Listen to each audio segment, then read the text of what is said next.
What's up, everybody? It's me, Melonie Mac here. I have been trying to record this so many times because I want to get it right and convey my emotions properly. I'm extremely emotional right now going into this, so I'm trying my best to make the most concise review here as possible without getting like all distracted with all of my emotions because, dude, I've been waiting for this for so long. Like, not only the wait between Rise and Shadow, but I've been waiting to see what's going on with this origin story ever since it came out in 2013, and of course before that being all hyped for it. So much of my life has been invested in this.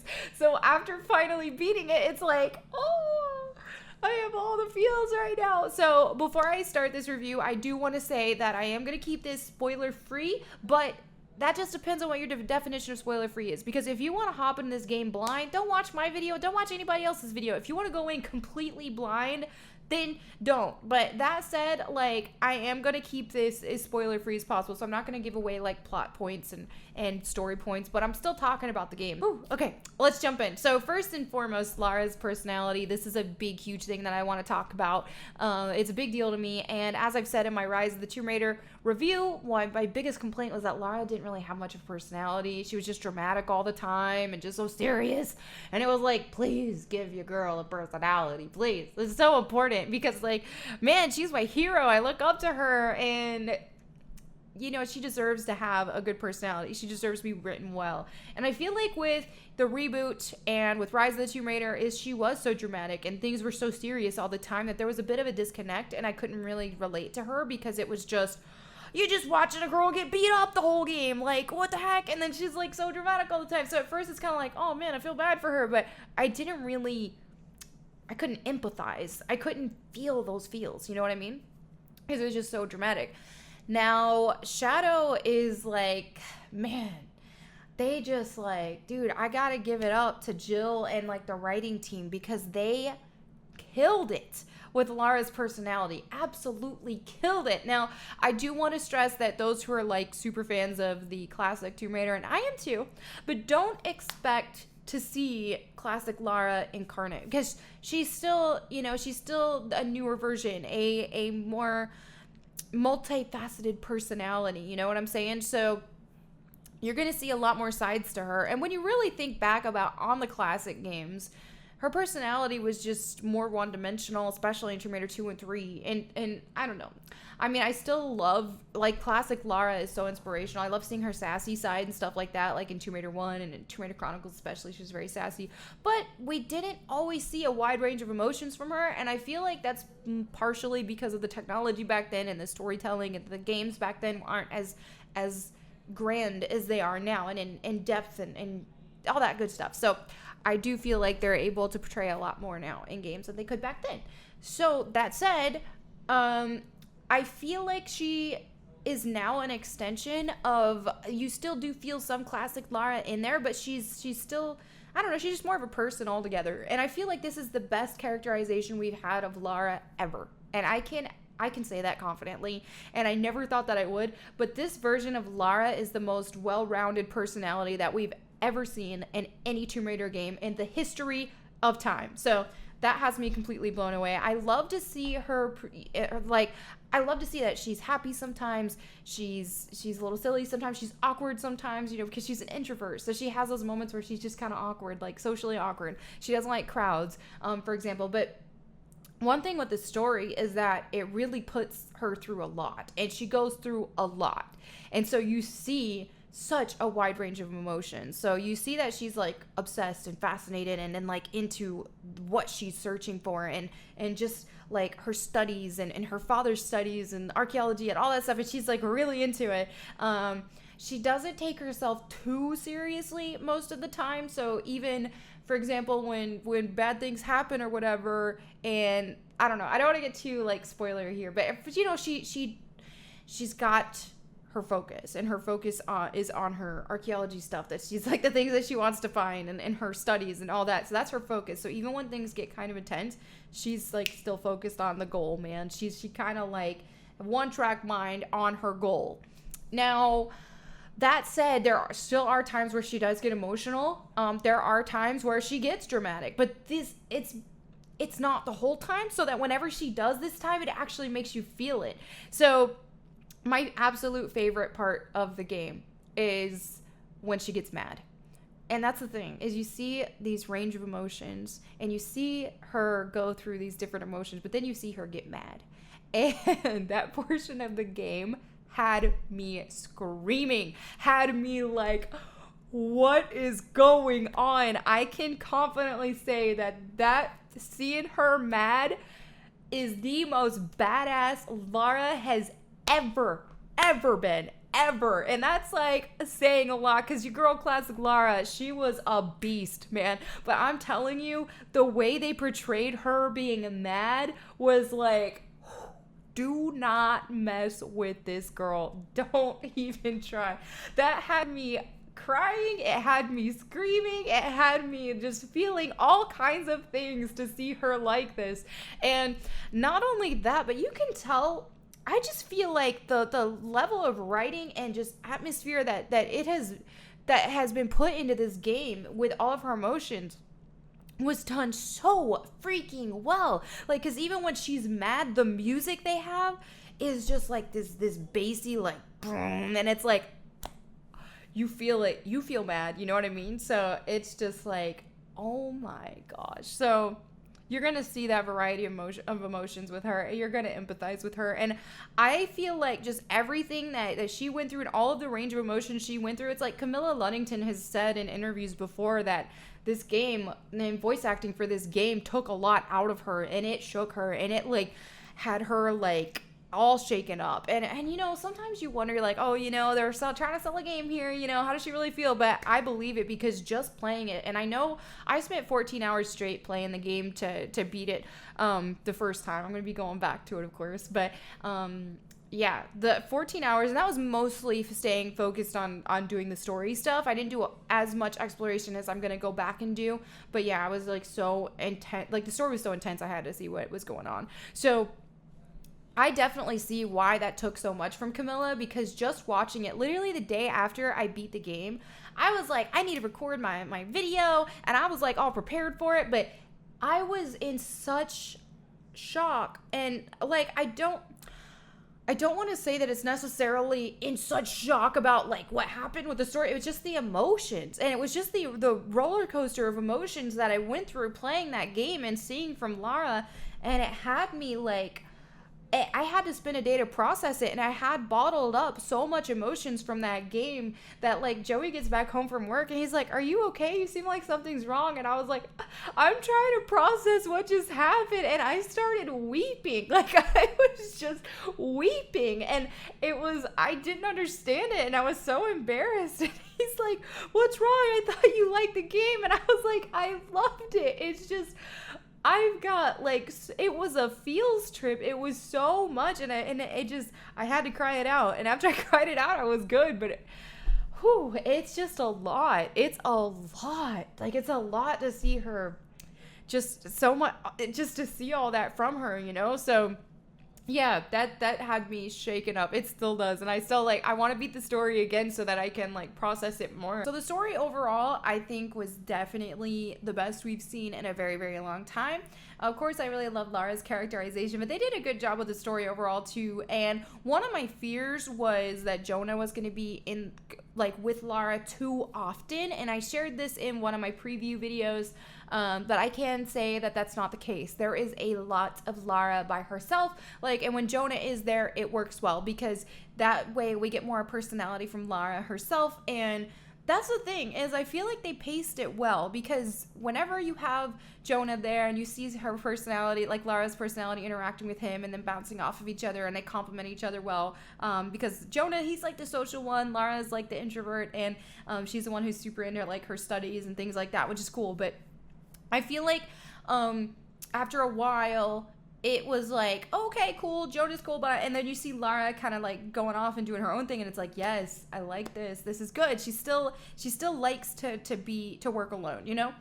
And so then after a portion of the game, then it's like, you know what, I kind of miss Jonah being around. And so then he comes back. And so it's just like, I feel like that balance was done really well. And Jonah's character is so great. And there's so many things like I want to talk about, but I don't want to spoil, so I'm gonna have to save that for a later time.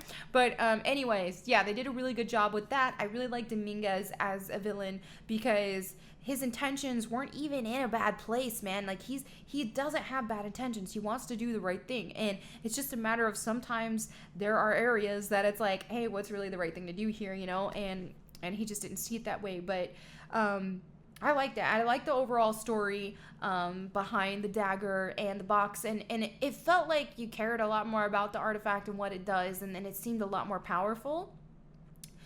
You know, looking back and you think about, you know, for example, the Divine Source and what it did in Rise of the Tomb Raider, and to be able to keep the Deathless Ones alive and Jacob and all that. It was like, okay, but at the end of the day, I never really got super into the Divine Source. I didn't really think it was like the coolest artifact to write about, or it could have been, I don't know. I just kind of lost in that. But this time I feel like the dagger and the box, the silver box, were just really, there's just a really cool concept. There's a really cool idea. And I don't know how much of this is actual, like, I truthfully do not know how much of this is actual, like, mythology or what they made up, but at any rate, it was cool. And you see, try to think how to explain this because I'm not going to spoil it, but you do see different, it's not, even though the game is mostly like is based around in one location, you're not doing a whole lot of globetrotting, you still see different mythologies and things. Like I don't want to, yeah, I'm just going to leave it at that. You still see different things. It's just not all from one thing. So it's pretty cool. That was really cool. And then the puzzles based around them, that was really awesome. So one thing in particular I happen to already know about to some degree, and so because I already knew of that theme, it helped me with the puzzle. So it was really cool. So I'll go into gameplay stuff later, but I'll just say that the story itself was done really well, and I thought it was cool because they were able to give us a Lara that's more relatable and that where you can empathize with, who I empathized a lot with, but at the same time, the story didn't take itself to a too serious or grounded area. Like, it was fantastical. There were things going on that aren't realistic, and it's like, but it didn't like throw me out of it. It was still like, wow, this is insane. This is super cool. So I like that. There's still another thing in the story, one little kind of minor thing that I wish they would have done something slightly different on, but I don't want to spoil it. So I'll wait and have to share that at a later time, maybe like on the forums and social media once everybody's already played the game and they've had plenty of time. Then I'll talk about that. But it wasn't a huge deal. But yeah, it did good. Now, here's the thing that I feel about Shadow of the Tomb Raider in relation to the past two games. It makes me feel like the reboot and Rise of the Tomb Raider were just practice for Shadow.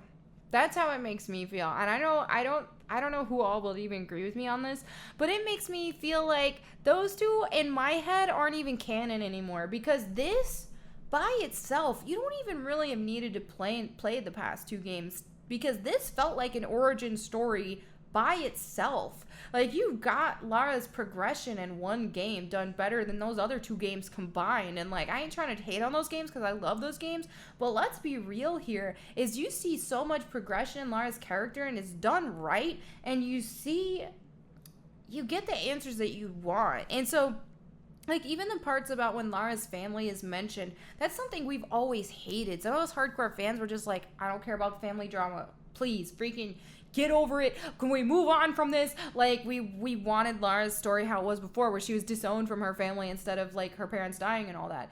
But this time around, whenever they do have the family mentions, it doesn't take away from her character. It adds a lot. And seeing how they do her origin story on here, it just makes sense. It works. And it's just, I'm talking so long, and I don't want to make this too long of a video, but I just have so much to say. So yeah, I feel like they did such a good job. And so that's my only thing with this, is it's just like the first two games feel like practice. This is the origin story. This is how you do it. This is how I'm accepting it. This is my origin story for Tomb Raider. This is just how I'm going to feel it. The other two games were practice. This is how they do it right. Another thing that I was concerned about is, I feel like the reboot and Rise of the Tomb Raider kind of followed a similar formula where it's like, okay, you go through a little exploration, you go through a little bit of like, you know, character development in a way, I guess, just see, and then after you do your little exploration and stuff, all of a sudden you run into the undead armies. And I feel like undead armies have been a theme with Tomb Raider ever since Tomb Raider Underworld. I mean, you had the Thralls in Tomb Raider Underworld. You had the Oni. You in the reboot, you had the Deathless ones. And so this time, I thought we were going to run into that again because you see in the trailer, for example, when Lara, in that cinematic trailer, you see when Lara runs up and you see like this army underneath there. And then whenever I played the 4 hours of Shadow of the Tomb Raider earlier, then it's like, okay, you know that there's like these creatures, these mythological creatures that are like undead in a way, army. And so I was like, okay, are they going to follow the same formula where you have the beginning, which is like an adventure and you're doing stuff, but then all of a sudden you just get spammed with undead armies for the rest of the game? And I feel like, you know, the Oni in the reboot and the Deathless ones in Rise of the Tomb Raider, they spam the crap out of those things. And it just felt like a way to make the gameplay longer without having any substance to it. And that got to be a drag because I know when I just rebeat Rise of the Tomb Raider not long ago, I was like, goodness, I don't feel like fighting through waves of Deathless ones nonstop right now. So I was kind of worried that was going to happen with Shadow of the Tomb Raider, but it doesn't. I feel like it's like, dude, they did it right this time. Like, yes, okay. So I'll go a little bit more into the gameplay here in a second. But now I want to talk about graphics. Now, this has been a big discussion. A lot of people have commented on why do the graphics look worse, you know? And for a while there, I was defending it. I was like, dude, they don't look worse, you know? It looks great. Like, the parts I played look great. But I do have to say, this is something that I feel like is a little inconsistent. At the beginning of the game, you look at the cutscenes, for example, even the game, like, it looks good. Like, it looks really good. And especially the environments look really good. And in the cutscene, Lara looks great. But during, like, the middle of the game for a bit, it seems like the graphics just aren't that good. And then, especially, like, cutscenes and stuff like that, then it looks kind of crappy for a little bit. And I feel like the character model in general, like, other than cutscenes and stuff, I feel like it's a downgrade from Rise, like everybody was saying. And I just feel like Lara has this low poly model without any textures or without a lot of textures or shaders and all that on her. And so that was kind of jarring.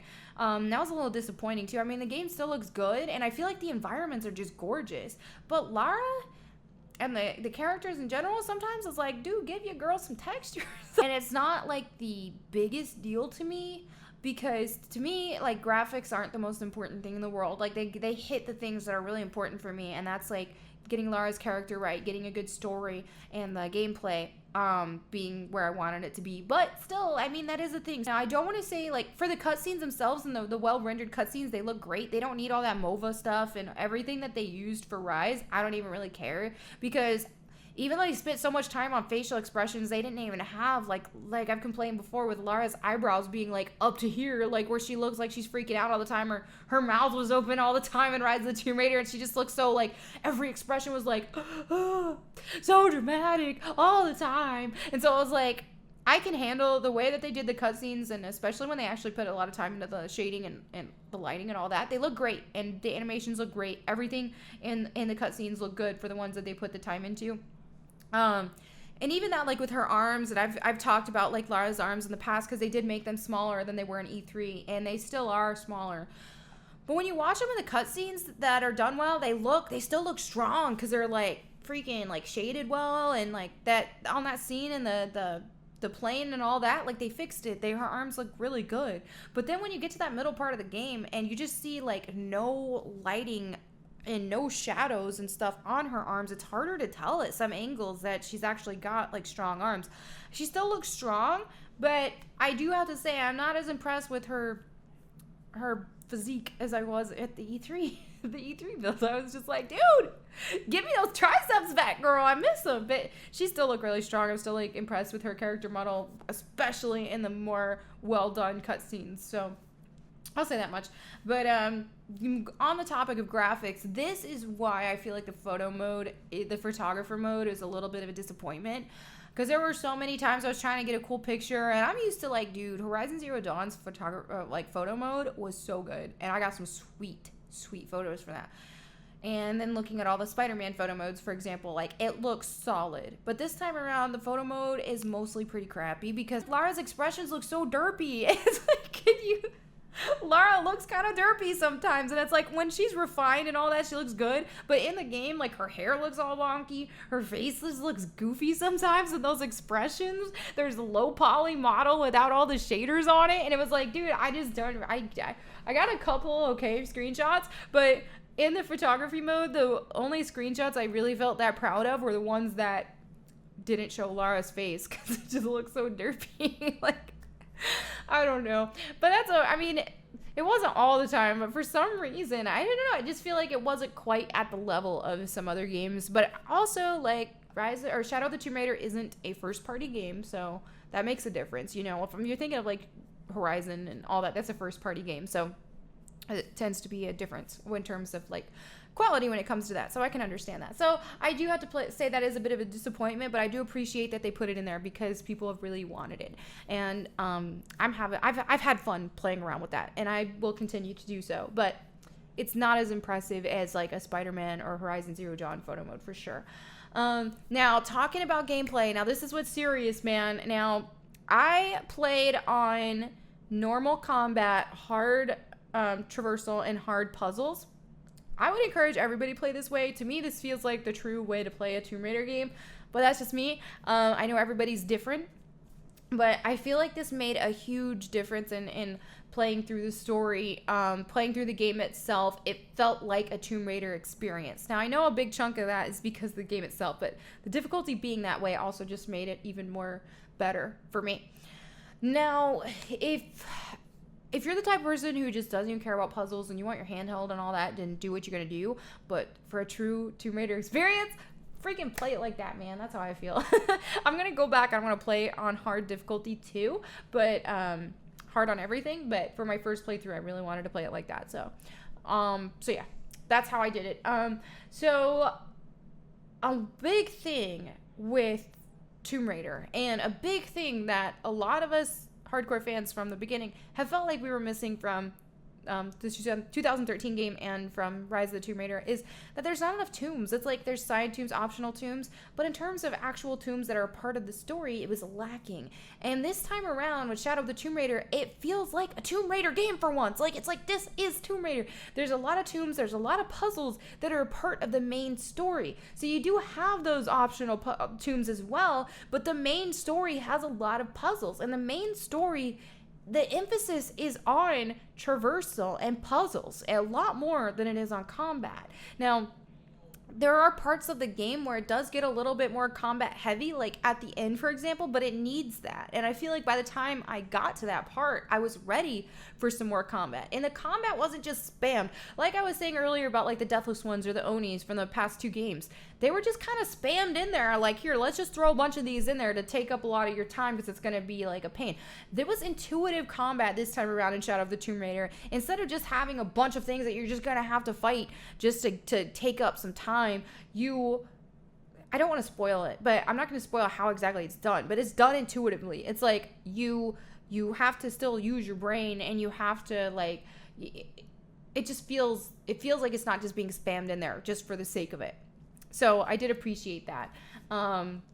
There are some scary parts in the game too, and I was terrified. I was, like, screaming. I was so scared on some of the parts. And it's like, dude, that made me feel like that old Tomb Raider vibe, man. Like, because old Tomb Raider had scary parts. The puzzles in the main story were really good, and I had the hints turned off, so I actually got to spend time on solving the puzzles, and they were good. They were clever, and there were times where I was stumped for a little bit, which I thought was really fun, because it's like, this is what I like in Tomb Raider. Now, if you're playing on easy or normal with puzzles, you're probably going to have an easier time. You might have your handheld. I don't know to what degree, because I didn't play it on those modes, but it was really fun being stumped playing that on hard mode.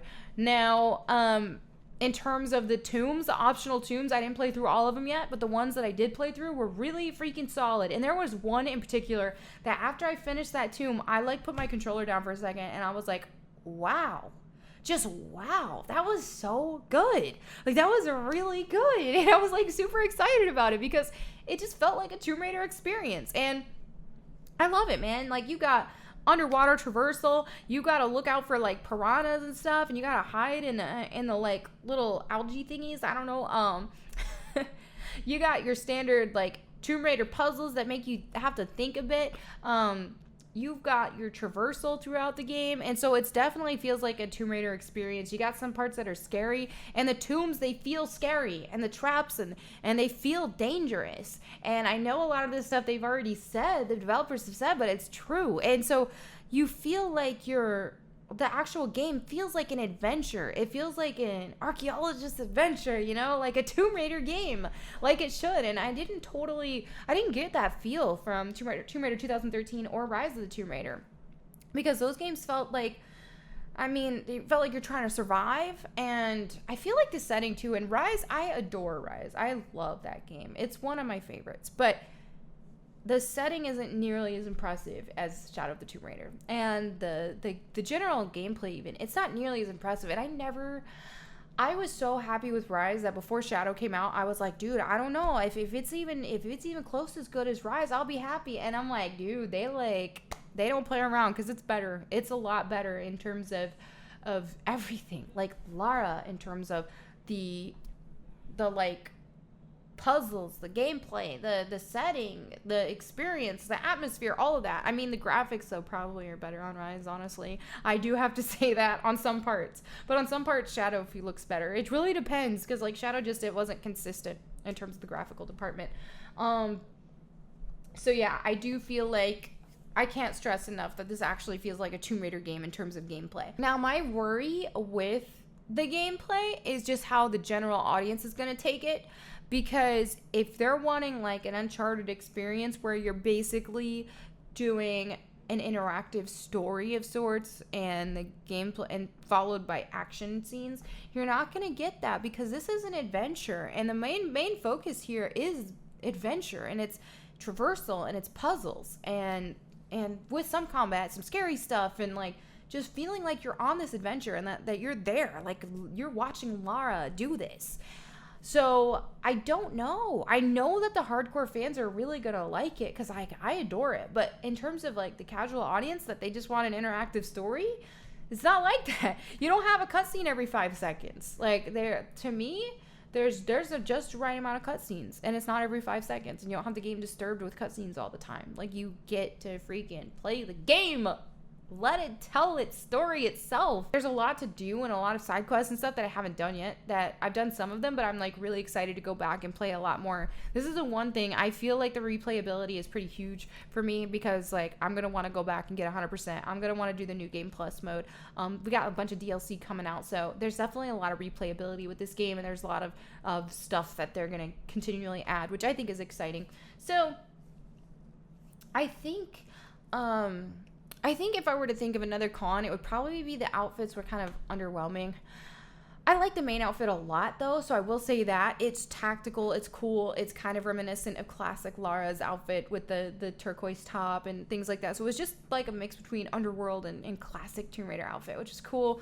But there's not a whole lot of outfits to unlock, and I feel like what they've shown us that we're gonna get, that's okay, but it's nothing like, I don't know. It's really cool seeing that you got like some of the throwback skins and stuff, and if you played Rise of the Tomb Raider, then you'll be able to use those outfits and skins. But my only problem with that is that I was looking at the Rise of the Tomb Raider outfits, but it's still on the Rise of the Tomb Raider character model, so you don't get her muscles and stuff. And I was like, well, screw that. I ain't gonna wear that. I was gonna wear I wanted to wear one of the throwback outfits, but I thought, well, if I can't see her freaking muscles, I ain't gonna do it.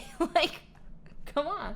So I do feel like the outfits are a little bit not, I don't know. I'm still under the impression, just based on Lara's hair and her outfits alone, they need more women doing this stuff. And I don't know, maybe they do have some, but Lara's character model needs a woman's touch desperately. Like, her hair, she got like a shaggy mullet going on. Like, during the cutscenes, they kind of like tone it down. It looks okay. But in the game, it's just like, she got layers that are like this short, like all through back here, and then just throw a ponytail on it. It looks like they had her hair intentionally was going to be short, and they were like, well, let's just throw a ponytail on it. So even when she puts her hair down, when she puts the mud on her later in the game, Her hair looks wonky because it's like short here, little long here, short here, and then you got like these scraggly pieces. I'm just like, dude, please get an artist, like a woman artist on there to teach you guys how to give her some good hair and some better outfits, dude. But still, like, yeah, all things considered, like, I really like Lara's character model overall. And in the cutscenes, she looked great, but sometimes during the game, she looks a little derpy. But overall, I mean, you gotta love her, man. You gotta love her.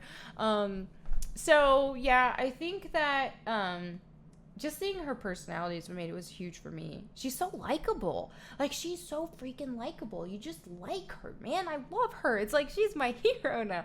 So like, she's great. There was like just one scene in particular where she was talking to somebody and she's kind of like pepping them up a little bit, and they were getting a little discouraged, and she's just like, it's okay, we can do this. And then she's like kind of being a little bit lighthearted and jokey about it, even though it was like serious. And just her expression there and just the subtle nuances, man. I was like, yes, that's my girl. I was feeling pumped myself. Like, she was doing it. So it's just like, dude, I love her. I feel like this is the absolute best her personality has ever been portrayed. And I know I already talked about her personality, but I just keep going back to that. So seeing those sides of her and then seeing her mad and seeing her like, and then sometimes you see her where she's just like, oh my gosh, you see her at a point of like, just like defeated, and it's just like, it's, you see all these, and so that's why the emotions just like overwhelm me. But yeah, dude, I love her. She just makes this, she makes the game. Shadow of the Tomb Raider, it turned out being different than I thought it was gonna be, and it took me a whole day after to process everything. I had so many emotions and so many feels. I can just honestly say they freaking did it right. And I just hope so much that people aren't too detracted by like the graphics not always being on point. A lot of times they are though, and it looks so good, and Inside the Tombs looks so good. But sometimes Lara can just look a little derpy, and so it can kind of throw you off. But I'm just really hoping that that doesn't detract people, because the game itself is like, it's so good. It's like a spiritual experience. I feel like it was an out-of-body experience for me. Man, I'm just still in shock. So I'm going to play it again on stream, and then I'm going to play it a lot more by myself too. But I just feel like this is it, man. This is it. I'm curious to see where the series goes from here, because it's like, do you try to remake, like, do you try to reinterpret or retell like Tomb Raider 1 and all those, or do you just do a completely new I don't know. I don't know what they're going to do, but I just hope that they hire a lot of the same team to do it, the writers and all that, because they did so good. Like, I want to see that. I want to see that kind of storytelling and that kind of, like, interpretation on Lara again. But there you go. There you have it, my review of Shadow of the Tomb Raider. I have no idea how I'm going to edit this to make it a remotely decent length that's not a million minutes long. I don't know how I could make a 5-minute review. I don't know how. That's just not gonna happen. But anyway, yes, thank you so much for watching. Please leave a like here for this video, and I'll catch you guys later. Peace.